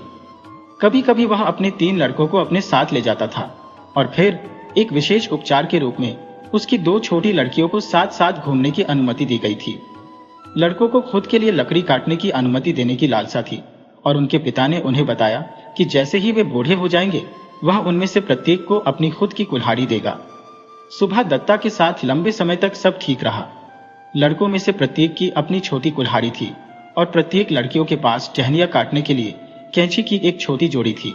और उन सभी को बहुत गर्व हुआ जब वे घर में उपयोग करने के लिए अपनी मां के लिए कुछ लकड़ी घर लाए। एक दिन हालांकि उनके पिता ने उन्हें बोला कि वे उसके साथ नहीं आ सकता है, क्योंकि वह जंगल में बहुत लंबा रास्ता तय करने के लिए जा रहा। वह यह देखने के लिए जा रहा था कि क्या वह नजदीक के घर की तुलना में वहां बेहतर लकड़ी पा सकता है। व्यर्थ लड़कों ने उसे अपने साथ ले जाने के लिए जिद मचाई। नहीं, उन्होंने कहा, आप सभी रास्ते पर बहुत थक जाएंगे और अकेले वापस आने में खुद को खो देंगे। आपको अपनी मां के कामों में और अपनी बहनों के साथ खेलने में मदद करनी चाहिए। उन्हें संतोष करना पड़ा। बेशक उन्हें उम्मीद थी कि उनके पिता जंगल की गहराई से वापस आएंगे, हालांकि उन्हें पता था कि वह देर से आएंगे। जब अंधेरा हुआ और उसके कोई संकेत नहीं थे, तब बार बार उनकी मां उन्हें देखने के लिए दरवाजे पर जाती थी। हर पल उम्मीद करती थी कि उन्हें रास्ते से आते हुए देख पाए। बार बार उसने रात के पंछी की रोने को, आवाज को गलत समझा। वह भारी मन से बिस्तर पर जाने के लिए मजबूर थी। वह सोच रही थी कि किसी जंगली जानवर ने उसे मार डाला होगा और वह उसे फिर कभी नहीं देख पाएगी। जब सुबह दत्त ने जंगल में गया तो उन्होंने उसी शाम वापस आने का पूरा इरादा किया, लेकिन जब वह एक पेड़ को काटने में व्यस्त था तो उसे अचानक महसूस हुआ कि वह अब अकेला नहीं है। उसने ऊपर देखा तो उसने 4 खूबसूरत युवा लड़कियों को अपनी पतली गर्मियों की पोशाक में परियों की तरह देखा। उनके लंबे बालों के साथ एक दूसरे का हाथ पकड़े हुए गोल गोल नाचते हुए देखा। सुबह दत्ता इस दृश्य से इतनी चकित था कि उन्होंने अपनी कुल्हाड़ी फेंक दी और शोर ने नर्तकियों को चौंका दिया और उसे घूरने लगे थे। लकड़हारा एक शब्द नहीं कह सकता था, लेकिन बस उन पर हैरान और चकित हो गया, जब तक उनमें से एक ने उससे कहा, तुम कौन हो और तुम जंगल की गहराई में क्या कर रहे हो, जहां हमने पहले कभी किसी आदमी को नहीं देखा है। मैं एक गरीब लकड़हारा हूं, उसने उत्तर दिया। कुछ लकड़ी लेकर बेचने के लिए आया था, ताकि मेरी पत्नी और बच्चों को कुछ खाने के लिए और कुछ कपड़े पहनने को मिले। यह एक बहुत ही मूर्खतापूर्ण बात है, लड़कियों में से एक ने कहा। आप इस तरह से ज्यादा पैसा नहीं पा सकते हैं। यदि आप केवल हमारे साथ रुकेंगे तो हम आपकी पत्नी और बच्चों की देखभाल करेंगे, जो आपके लिए बहुत बेहतर होगा। सुबह दत्ता, हालांकि वह निश्चित रूप से अपनी पत्नी और बच्चों से प्यार करता था, सुंदर लड़कियों के साथ जंगल में रुकने के विचार से इतना लुभाया गया था कि थोड़ी देर झिझकने के बाद उसने कहा, हाँ, मैं तुम्हारे साथ रुकूंगा, अगर तुम मुझे पूरा यकीन देते हो कि मेरे प्रिय लोगों के साथ सब अच्छा होगा। आपको इस बारे में डरने की जरूरत नहीं है, लड़कियों ने कहा। हम परियां हैं, आप देख रहे हैं, और हम सभी प्रकार की अद्भुत चीजें कर सकते हैं। हम उन्हें उनकी इच्छा के अनुसार सब कुछ देंगे और वे इसे प्राप्त करेंगे। पहली बात यह है कि हम लोग आपको खाना देंगे और आपको इसके बदले में काम करना होगा। सुबह दत्ता ने जवाब दिया, मैं आपकी इच्छा के अनुसार कुछ भी करूंगा। ठीक है, समाशोधन को दूर करना शुरू करें और फिर हम सभी एक साथ बैठकर भोजन करेंगे। सुबह दत्ता बहुत खुश था कि उन्हें जो करने के लिए कहा गया वह इतना आसान था।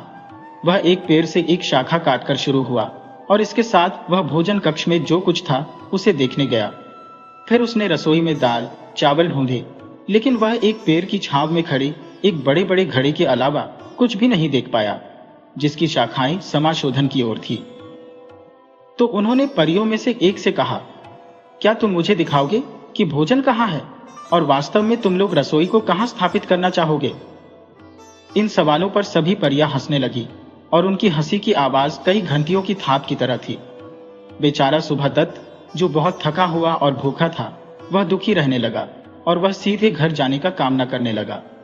वह अपनी कुल्हाड़ी लेने के लिए झुका और उसके साथ बस पलटने ही वाला था, जब परियों ने अपने पागल भंवर को रोका और उसे रोकने के लिए चिल्लाई। इसलिए उसने इंतजार किया और उनमें से एक ने कहा, हमें इसे प्राप्त करने और इसके बारे में परेशान होने की जरूरत नहीं है। आप उस बड़े घड़ी को देख रहे हैं। हम अपना सारा भोजन और बाकी सब कुछ जो हम चाहते हैं उससे प्राप्त करते हैं।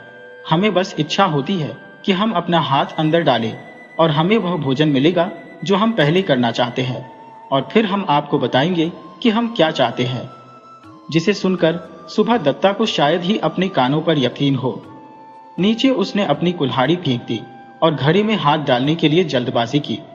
वह उस भोजन की इच्छा कर रहा था जो उसे पसंद थी।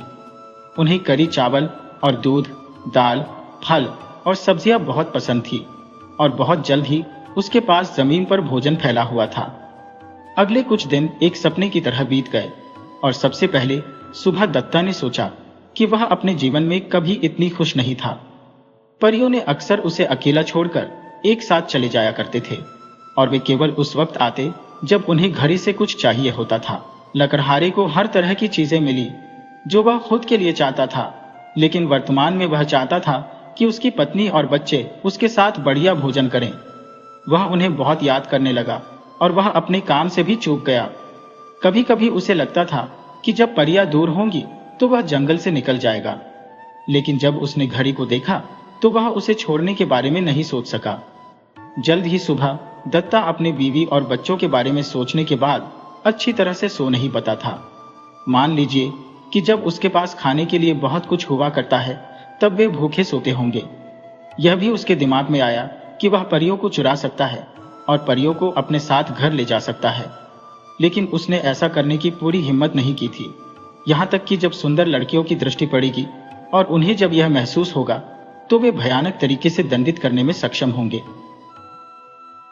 एक रात उसे एक सपना आया जिसने उसे बहुत परेशान किया। उसने देखा कि उसकी पत्नी उस छोटे से घर में फूट फूट कर रो रही है। वह सबसे छोटे बच्चे को अपने हाथों से पकड़े हुए थी, जबकि अन्य 3 उसकी बगल में खड़े थे। वह एक बार फिर घर जाने के लिए निर्धारित किया, लेकिन थोड़ी दूर चलने पर उसने परियों को चांदनी में नाचते देखा और किसी तरह उसे फिर लगा कि वह उन्हें और घड़े को नहीं छोड़ सकता। अगले दिन हालांकि वह इतना दुखी था कि परियों ने इस पर ध्यान दिया और उनमें से एक ने उससे कहा, क्या मामला है? हम यहाँ दुखी लोगों को रखने की परवाह नहीं करते हैं। यदि आप जीवन का आनंद नहीं उठा सकते हैं तो तुम घर जाओ, बेहतर होगा। सुबह दत्ता बहुत भयभीत हो गया था, इसलिए उसने उन्हें अपने सपने के बारे में बताया और उसे डर था कि उसकी परिवार पैसे के लिए भूखे मर रहे थे। उनके बारे में चिंता मत करो, उत्तर था। हम आपकी पत्नी को बताएंगे कि आप क्यों दूर रहते हैं। जब वह सो रही होंगी तो हम उसके कान में फुसफुसाएंगे और वह आपकी खुशी के बारे में सोचकर बहुत खुश होगी। बाकी तुम अपनी परेशानियों को भूल जाओ। सुबह दत्ता परियों की सहानुभूति से बहुत खुश था। वह कुछ समय के लिए उनके साथ रुकने का फैसला किया। वह बेचैन महसूस कर रहा था, लेकिन पूरे समय सुखद रूप से बीता और घर उसके लिए एक दैनिक खुशी थी। इस बीच उनकी गरीब पत्नी अपने प्यारे बच्चों को कैसे खाना खिलाती थी। 2 लड़के बहादुर थे। वह वास्तव में निराशा में थे जब उनके पिता वापस नहीं आए और उन्हें खोजने के उनके सभी प्रयास व्यर्थ हो गए। इन लड़कों ने अपनी मां की मदद करने का काम किया। वे पेड़ों को नहीं काट सकते थे, लेकिन वे उन पर चढ़ सकते थे और अपनी कुल्हाड़ियों से छोटी शाखाओं को काट सकते थे, और उन्होंने यही किया और उन्हें अपने पड़ोसियों को बेचा। इन पड़ोसियों को उनके द्वारा दिखाए गए साहस छू गया और न केवल उन्हें लकड़ी के लिए अच्छी तरह से भुगतान किया था, बल्कि अक्सर उन्हें दूध और चावल और अन्य छोटी चीजें से उन्हें मदद किया। समय के साथ वे वास्तव में सुबह दत्ता के बिना रहने के अभ्यस्त हो गए और छोटी लड़कियां लगभग उनके बारे में भूल गईं।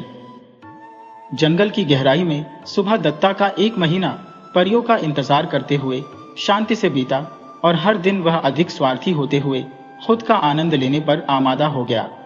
फिर उनका एक और सपना था जिसमें उन्होंने अपनी पत्नी और बच्चों को पुराने घर में खूब खाना खाते हुए देखा और जाहिर तौर पर उनके बिना इतने खुश थे कि उन्हें देखना बहुत ही अच्छा लगा। जब वह उठा तो उसने परियों से कहा, मैं अब तुम्हारे साथ नहीं रुकूंगा। मेरे पास यहाँ अच्छा समय है, लेकिन मैं अपने लोगों से दूर इस जीवन से थक गया हूँ। परियों ने देखा कि वह इस समय परेशान सचमुच में था, इसलिए उन्होंने उसे जाने देने के लिए सहमति दी। लेकिन वे दयालु लोग थे और उन्हें लगा कि उन्हें उनके लिए किसी तरह से भुगतान करना चाहिए। उन्होंने एक साथ परामर्श किया और फिर उनमें से एक ने उनसे कहा कि वे जाने से पहले वह कुछ भी वे मांगता है वे उसे दे देंगे। लकड़हारे ने सुना कि वह कुछ भी मांग सकता है। उसने रोते हुए कहा, मेरे पास जादू का पिटारा होगा। आप बस कल्पना कर सकते हैं कि परियों को इससे क्या झटका लगा। आप निश्चित रूप से जानते हैं कि परियां हमेशा अपनी बात रखती है। यदि वे सुबह दत्ता को कुछ और चुनने के लिए राजी नहीं कर सकती तो उन्हें अपना प्रिय, अपना कीमती घड़ा देना होगा और फिर उन्हें अपने लिए भोजन की तलाश करनी पड़ेगी। वे सभी पूरी कोशिश कर रहे थे कि वे लकड़हारे को कुछ और चुनने के लिए मना सकें। वे उसे अपने गुप्त खजाना घर में ले गए, यहाँ तक कि वह प्रवेश द्वार जहाँ कभी किसी नश्वर को देखने की अनुमति नहीं थी। उन्होंने रास्ता शुरू होने से पहले सुबह दत्ता के आंखों पर पट्टी बांध दी ताकि वह कभी भी रास्ता न देख सके, और उनमें से एक ने उसे हाथ से नेतृत्व किया। उसे बताया कि पैर से नीचे जाने वाले कदम कहां से शुरू होते हैं। जब आखिर में उसकी आंखों से पट्टी खींची गई तो उसने अपने आप को एक बुलंद हॉल में पाया जहां छत के रास्ते एक दरवाजा खुला था जिसके माध्यम से रोशनी आ रही थी।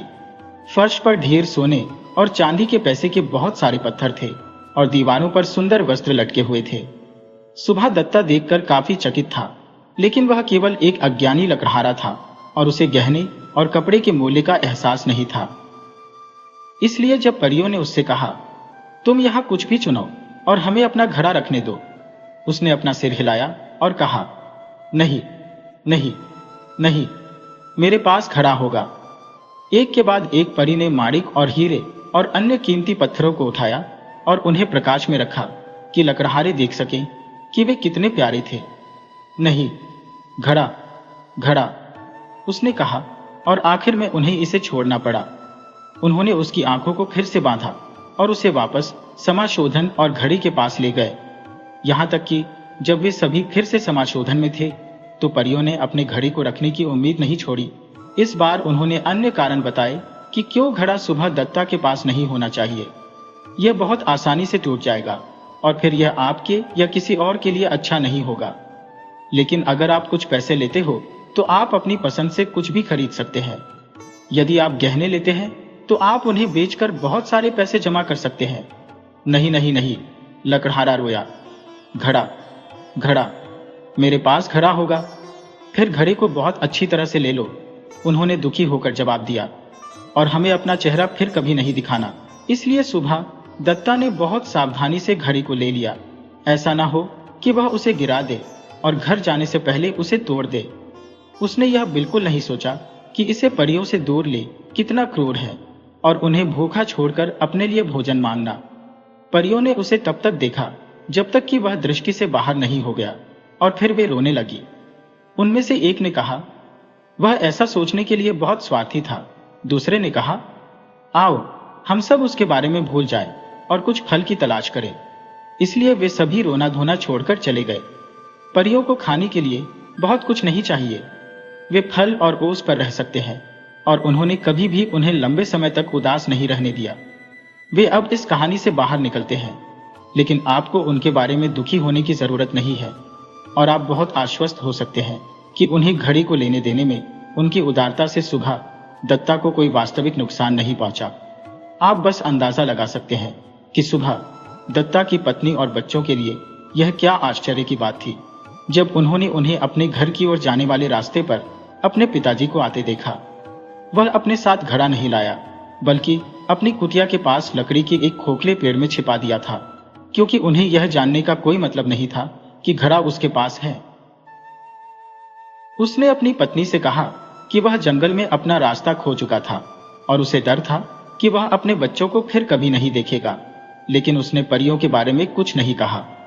जब उनकी पत्नी ने उनसे पूछा कि उन्हें भोजन कैसे मिला, तो उन्होंने अपने द्वारा पाए गए फलों के बारे में एक लंबी कहानी बताई और उन्हें विश्वास था कि उन्होंने जो कुछ कहा था वह बात सच थी। जब छोटी लड़कियों को अपने पिता के लिए एक अच्छा भोजन प्राप्त करने में मदद करने के लिए कहा, तो सुभा दत्ता ने कहा, ओह, इस बारे में उन्हें परेशान मत करो, मैं अपने साथ कुछ वापस लेकर आया हूं। मैं इसे लेकर आता हूं, लेकिन कोई भी मेरे पीछे नहीं आएगा। सुभा दत्ता की पत्नी इस पर बुरी तरह निराश थी, क्योंकि वह अपने पति से इतना प्यार करती थी कि उसके लिए काम करना उसके लिए खुशी की बात थी। बच्चे भी अपने पिता के साथ जाना चाहते थे, लेकिन उन्होंने उन्हें रुकने का आदेश दिया। उसने एक बड़ी टोकरी लेकर अकेले घड़ी के पास चला गया। बहुत जल्द वह फिर से अपनी टोकरी के साथ वापस आ गया, जिसमें सभी तरह की अच्छी चीजें थी, जिनमें से बहुत से नामों का उसकी पत्नी और बच्चों को पता भी नहीं था। इसमें वे फल है जो जंगल से लाया गया है। जीवन अब निश्चित रूप से परिवार के लिए पूरी तरह से बदल गया था। सुभा दत्ता अब बेचने के लिए लकड़ी काटने नहीं जाया करता था और लड़कों ने भी ऐसा करना छोड़ दिया था। हर दिन उनके पिता उन सभी के लिए मनचाहा भोजन लाते थे और परिवार के प्रत्येक व्यक्ति की सबसे बड़ी इच्छा यह पता लगाना था कि भोजन कहां से लाया जाता है। वे सुभा दत्ता का पीछा करने से डरते थे। जल्द ही घर की खुशियों को बिगाड़ने लगी।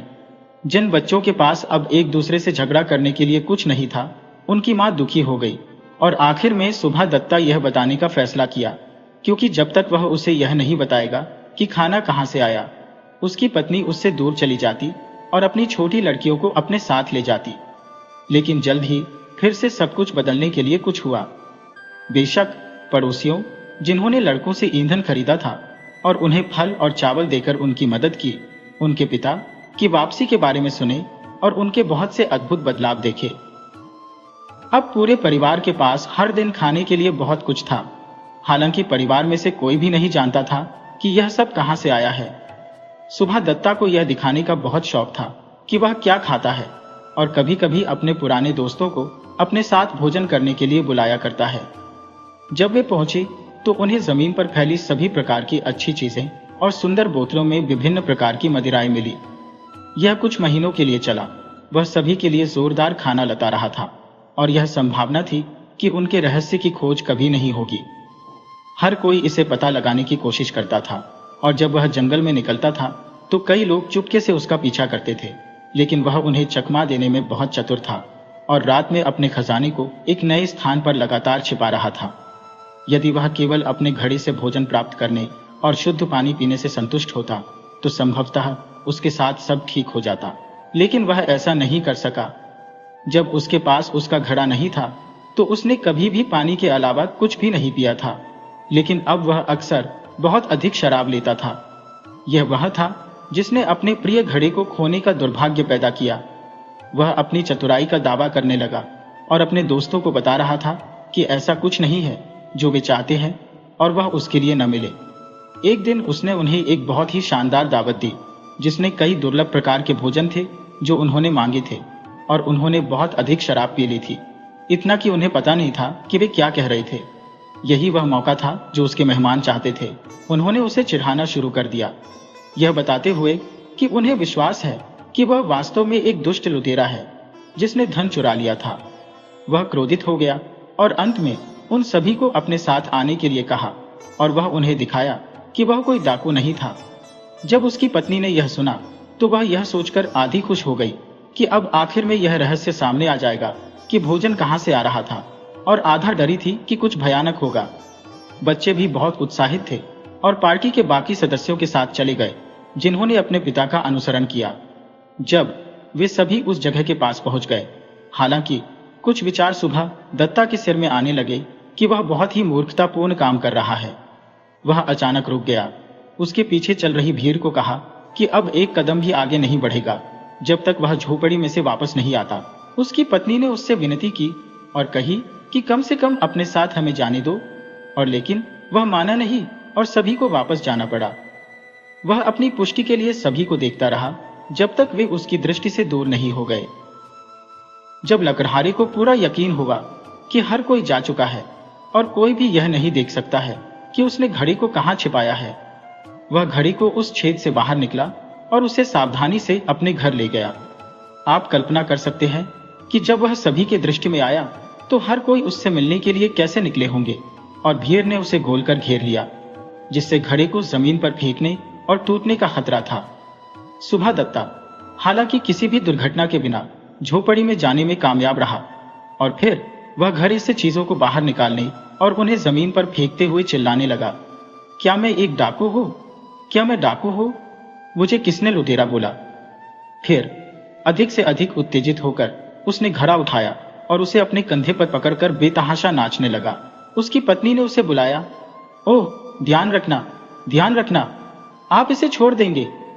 लेकिन सुबह दत्ता ने उसकी ओर कोई ध्यान नहीं दिया। हालांकि अचानक वह गदगद महसूस करने लगा और जमीन पर गिर गया। घड़ा टुकड़ों में टूट गया और दुख का एक बड़ा रोना उन सभी से ऊपर चला आया जिन्होंने दुर्घटना को देखा। लकड़हारा खुद टूट गया था क्योंकि वह जानता था कि उसने खुद शरारत की थी, और अगर केवल उसने शराब पीने के प्रलोभन का विरोध किया होता तो भी उसके पास अपना खजाना होता। वह टुकड़ों को इकट्ठा करने लगा और यह कोशिश कर रहा था कि क्या वे एक साथ फिर से जुड़ सकते हैं। उसने एक खामोश हंसी सुनी और बच्चों को अपने हाथों से ताली बजाते हुए देखा, और उसने सोच कि हमारा घड़ा फिर से हमारा है। क्या यह सब एक सपना हो सकता था? नहीं, वहां जमीन पर फल और केक बिखरे हुए थे जो घड़े में थे, और उसकी पत्नी, उसके बच्चे और उसके दोस्त सभी उदास और गुस्से में उसे देख रहे थे। एक एक करके दोस्त चले गए। सुबह दत्ता अपने परिवार के साथ अकेला रह गया। यह जादुई घड़े की कहानी का अंत है, लेकिन यह सुबह दत्ता और उनके परिवार के जीवन में एक नए अध्याय की शुरुआत थी। वे आश्चर्यचकित सामान देने वाले घड़े को कभी नहीं भूलते थे, और बच्चे कभी यह कहानी सुनने से नहीं थकते थे कि उनके पिता इसे कहां से लाए। वे अक्सर जंगल में भटकते थे, उम्मीद करते थे कि वे भी किसी अद्भुत साहसिक कार्य के साथ मिलेंगे, लेकिन उन्होंने कभी परियों को नहीं देखा और न ही कोई जादुई पिटारा पाया। धीमी गति से लकड़ी काटने वाले अपने पुराने तरीकों पर लौट आए, लेकिन उसने एक सबक सीखा था। उसने फिर कभी भी किसी बात को अपनी पत्नी से राज नहीं रखा, क्योंकि उसे लगा कि अगर उसने घर आने पर उसे घड़े के बारे में सच्चाई बताई होती तो उसने उसे अनमोल खजाने को बचाने में मदद की होती।